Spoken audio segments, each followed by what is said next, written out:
हळुवार भरेल प्रीतही आपली. भाग 44.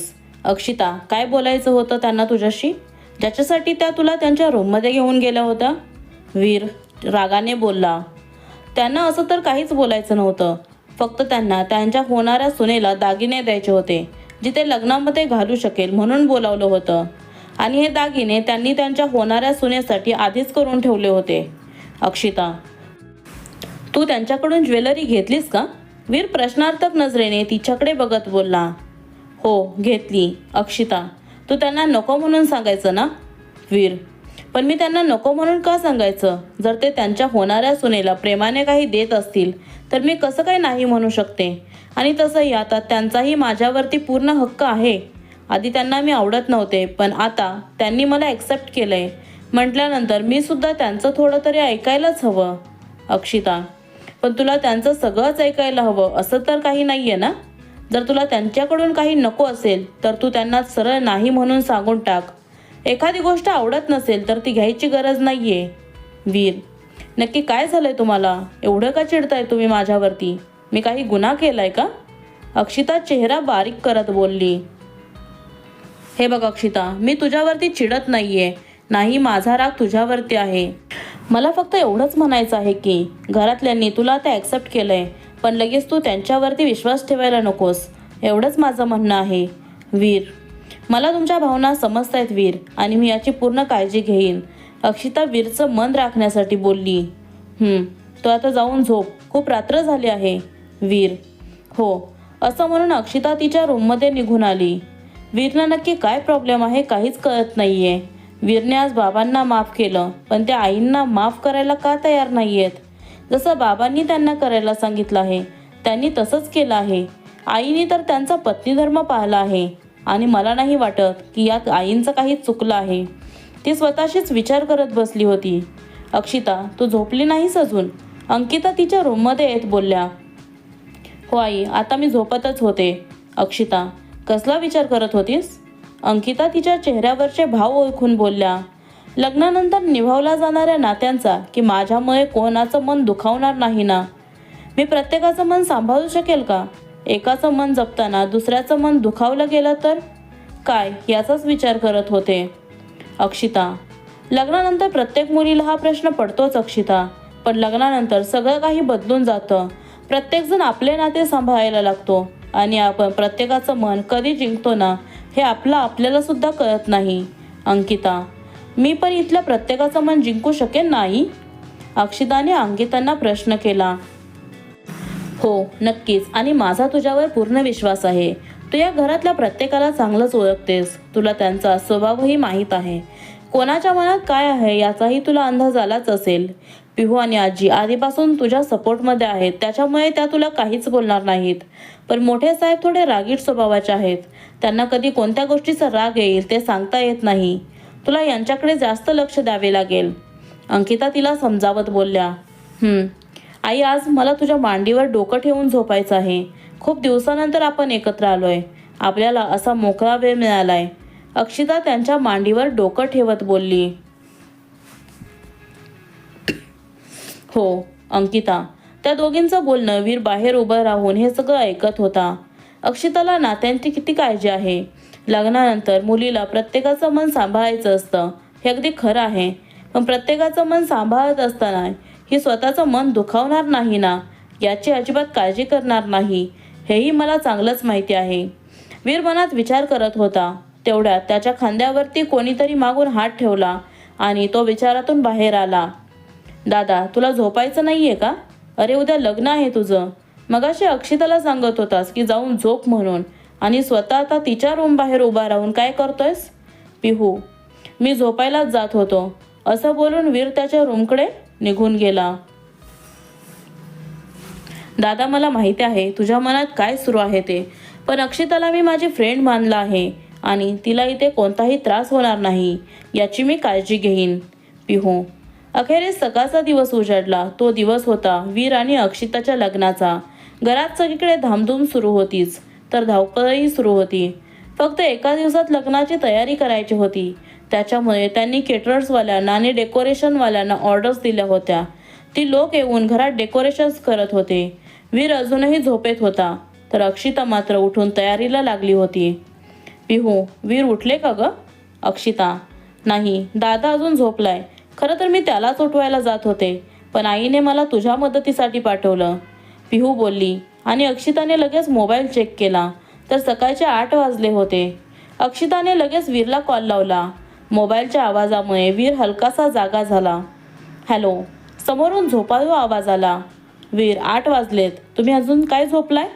अक्षिता बोलली आणि वीरने मोबाईल बघितला. तो ताडकन उठून बेडवर बसला. मी उठलो असतो ना, नाहीतर पिहूला पाठवून द्यायचं होतंस. तू का फोन केलास? किंवा फोन करायच्या ऐवजी जर तू आली असतीस ना, तर मला अजूनच छान वाटलं असतं, वीर मस्करी करत बोलला. वीर, काहीही काय बोलताय? आणि पिहू इथेच आहे माझ्याजवळ माझ्या मदतीसाठी. ती मला तयार व्हायला मदत करतीये. अक्षिता, मला कधी कधी खरंच कळत नाही की ती माझी बहीण आहे का तुझी. बघेल तेव्हा तुझ्याच मागे मागे करत असते. वीर, बहीण तर ती तुमचीच आहे, पण ती माझी मैत्रीणही आहे आणि नणंदसुद्धा. अक्षिता हलके हसत बोलली. बरं ठीक आहे, मी आवरतो, वीर आळस देत बोलला. अक्षिता, काय म्हणाला दादा? पिहूने लगेच अक्षिताला प्रश्न केला. पिहूला पाठवून द्यायचं होतंस ना, असं म्हणत होते ते. अक्षिता, नक्की हेच म्हणत होता ना दादा? नाहीतर तू इतकी ब्लश करतेस म्हटल्यावरती मला वाटलं की दादा असं म्हणत असेल की तूच उठवायला यायचं नाहीस का मला, पिहू बोलली. आणि अक्षिता लाजली. अक्षिता, पटपट आवर. तसंही आधीच सगळे बोलत असतात की बायकांना आवरायला खूप वेळ लागतो. लग्नाच्या मुहूर्तापर्यंत तरी तुझं आवरून होईल ना? अंकिता हसत बोलल्या, पण त्यांच्या डोळ्यातले अश्रू त्यांनी डोळ्यातच लपवले. होय, माझं होईल आवरून, तू नको काळजी करूस. आणि तसंही अजून मुहूर्ताला खूप वेळ आहे. आणि पिहू आहेच की माझ्या मदतीला, ती करेल मला तयार, अक्षिता अंकितांना म्हणाली. बरं ठीक आहे, आवरा पटपट, असं म्हणून अंकिता बाहेर निघून गेल्या. खाली हॉलच्या मधोमध लग्नाचा मंडप सजला. लग्नाला खूप कमी लोकांना इन्व्हाइट केलं होतं. ऑफिस स्टाफपैकी कोणीच नव्हतं. अक्षिता रेश्माला खूप मिस करत होती, पण वीरने ऑफिसमधल्या कोणालाच इन्व्हाइट केलं नव्हतं. त्याच्यामुळे ती फक्त तिला एकटीला लग्नासाठी सांगू शकत नव्हती. तिचं वीरसोबत लग्न होतंय म्हणून ती खूप खुश होती, पण मनात एक वेगळीच भीती दाटून आली होती. ती भीती कसली आहे हे तिलाही समजत नव्हतं. तिने तिच्या मनाला समजवण्याचा खूप प्रयत्न केला, पण तिच्या मनातली भीती कमीच होत नव्हती. अक्षिता, लग्नाचा मुहूर्त जवळ आलाय, त्याच्यामुळे तुला खाली बोलावलंय, अंकिता अक्षिताजवळ येत बोलल्या. आई, मी कशी दिसतेय? अक्षिता बोलली आणि अंकिता भावूक झाल्या. खूप सुंदर दिसतेस, तुला नजर नको लागायला कोणाची. पण मी आज खूप खुश आहे. माझ्या मुलीला तिच्या मनासारखा जोडीदार मिळालाय. यापेक्षा एका आईला अजून दुसरं काय हवं असतं? अंकिता, आई, पिहू कुठे आहे? अक्षिता स्वतःच्या भावना लपवत बोलली. मी आली तेव्हा ती खालीच होती. तुझं काही काम होतं का तिच्याकडे? अंकिता, तिचं माझ्याकडे काय काम असणार आहे? तिला फक्त हेच विचारायचं असेल की दादा तयार झाला की नाही, नाहीतर हीच तयार होऊन बसायची आणि दादाचं आवरलेलं नसायचं. पिहू आतमध्ये येत बोलली. पिहू, तू तिला थोड्या वेळात खाली घेऊन ये, मी खाली जाते. काही काम आहे का ते बघते, नाहीतर लग्नाच्या वेळी गोंधळ उडायचा. अंकिता पिहूला म्हणाल्या. हो, पिहू म्हणाली. वीर तयार झाल्यात ना? अक्षिताने पुन्हा पिहूला प्रश्न केला. अगं हो वहिनी, दादा तयार झाला आहे. किती काळजी करशील? फक्त ही काळजी आहे की दादाला भेटण्याची ओढ, पिहू मस्करी करत बोलली. पिहू, मला लग्नाच्या आधी त्यांना एकदा भेटायचं आहे. अक्षिता, वहिनी, लग्नाला फक्त 15 मिनिटे बाकी राहिल्यात आणि तू आत्ता मला सांगतेस की तुला दादाला भेटायचं आहे म्हणून. पिहू आता टेन्शनमध्ये बोलली. प्लीज पिहू, अक्षिता तिला विनंती करत बोलली. ठीक आहे, मी बघते काहीतरी, असं म्हणून पिहू काहीतरी विचार करू लागली. ती पटकन रूममधून बाहेर निघून गेली. दादा, अक्षिताला तुला आता भेटायचं आहे. पिहू, आत्ता यावेळी? वीर कपाळावर आठ्या आणत बोलला. हो. पिहू, अगं पण आजीने मला आधीच सांगितले की तुम्ही दोघेही लग्न लागेपर्यंत एकमेकांना भेटता कामा नये. वीर पिहूला म्हणाला. आजीला काय सांगायचं ते मी बघते, तू आता जाऊन फक्त अक्षिताला भेट. कदाचित आता तिचं तुझ्याशी बोलणं जास्त महत्त्वाचं असेल, पिहू वीरला समजावत बोलली. बरं ठीक आहे, मी जाऊन भेटतो तिला, वीर बोलला आणि पिहू खाली निघून आली.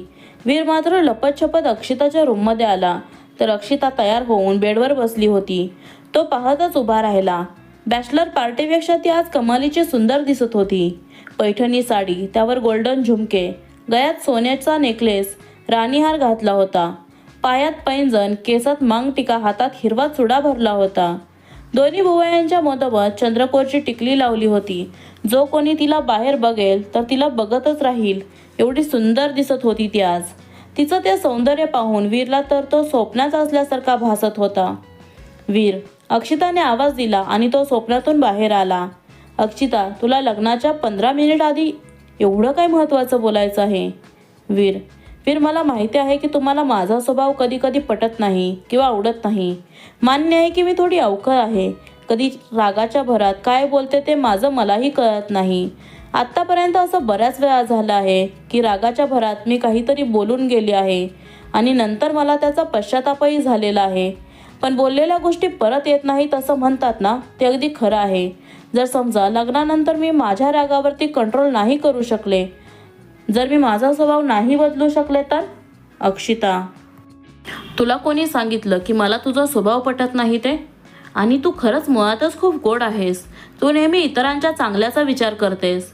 भले तू कधी कधी रागात काहीही बोलून जातेस, पण तो राग फक्त थोड्या वेळासाठी असतो. काही वेळानंतर तुझ्या मनात त्या व्यक्तीविषयी प्रेम आपोआप उमगतं. आणि अक्षिता, मला माझ्या आयुष्यात कायम हवी आहे.